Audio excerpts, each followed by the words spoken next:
বাংলাদেশ থাকবে না, থাকবে না বাংলাদেশ। আসলে বাংলাদেশ থাকবে না। কেন? কারণ বাংলাদেশের সব মানুষ লাইন ধরে কলকাতায় যাইতেছে এই ময়ূক হকারের নানির খালি ঘর ভরাট করতে। বাংলাদেশিরা তারা হয়তো খেতে পারবে না কিছুদিন পরে। জি দাদা, 5ই আগস্টের পর থেকে বাংলাদেশের মানুষ সব না খেয়ে মরে যাচ্ছে দাদা। প্রতি 100 জন মানুষের মধ্যে 1000টা মানুষ দাদা মরে যাচ্ছে দাদা। প্লিজ দয়া করে রাজুদার 3টে পরোটা, 1 পিস কাঁচা লঙ্কা, 1 টুকরো পেঁয়াজ, আনলিমিটেড বাজি পাঠিয়ে দেন দাদা, খেয়ে আমাদের জীবনটা বাঁচাই। আর হ্যাঁ দাদা, সাথে যে সিদ্ধ ডিমটা আছে ওই সিদ্ধ ডিমটা আপনারা আপনাদের পিছন দিয়ে ভরে বসে থাকেন।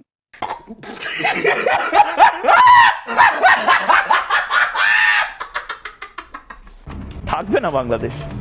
আমি বলছি না আজকে আমি চিৎকার করবো না, আমি যে ছবিগুলো দেখাতে হবে আমার নিজের দেখতে ভালো লাগবে না, কিন্তু এই ছবিগুলো আপনারা প্লিজ দেখুন।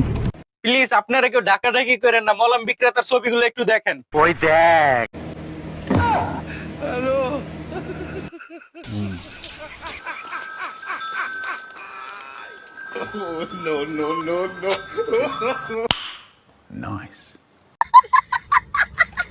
ভারতের বিরুদ্ধে কাজ করার জন্য এই অস্ত্র কেনা হচ্ছে। কি কারণে এই অস্ত্র কেনা হচ্ছে? কারণ হইলো ওই অস্ত্র দিয়ে তোর বিচি দুইটা কাটা হইব, যেন তোর মতো মলম বিক্রেতা দ্বিতীয় আর একটা জন্ম না হয়। ইন্ডিয়ার এই শালারা সাংবাদিক না সাংঘাতিক, যার দেশ তাদের খবর নাই, ইন্ডিয়ার ঘুম নাই। বাংলাদেশের হিন্দু মুসলিম নাকে তেল দিয়ে ঘুমাইতেছে আর এই শালায় চাপাবাজি করে জীবন যাইতে আছে। এই ময়ূক হালারপুতে যেভাবে মলম বিক্রেতাদের মতো নিউজ করতেছে, ওই যদি রাস্তাঘাটে বাসে মলম বিক্রি করতে এই পর্যন্ত লাখ লাখ টাকা ইনকাম করতে পারত। অত্যন্ত উত্তম প্রস্তাব দিয়েছ।